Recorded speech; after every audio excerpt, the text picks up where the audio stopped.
Une petite réaction par rapport à ce discours qui, je le rappelle, était très attendu. Vous disiez juste avant que vous attendiez de ce discours un discours qui rassemble. Verdict.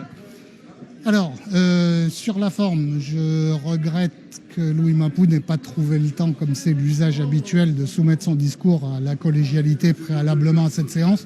Mais j'observe effectivement avec un grand intérêt que Louis Mapou a fait de la notion de peuple calédonien, de communauté de destin, un marqueur politique de sa déclaration. Et qu'à ce titre, il fait toute une série de propositions pour renforcer la cohésion sociale en Nouvelle-Calédonie, des différentes communautés au travers de la lutte contre les inégalités, contre l'échec scolaire, contre l'exclusion, contre les violences, contre la pauvreté, ce qui me convient tout à fait. Au plan fiscal, sans grande surprise, il nous annonce qu'on va devoir faire des efforts spécifiques dans les 2 prochaines années pour rétablir l'équilibre des comptes publics et des comptes sociaux.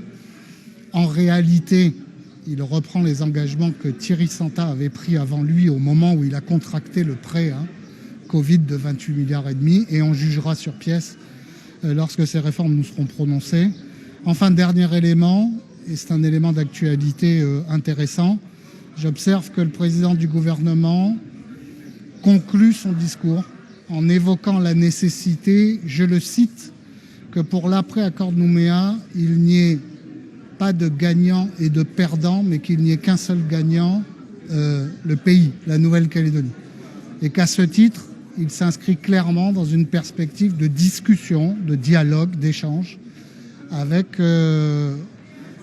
les non-indépendantistes et l'État, ce qui est de bon augure en ces temps de grande incertitude avant la 3e consultation.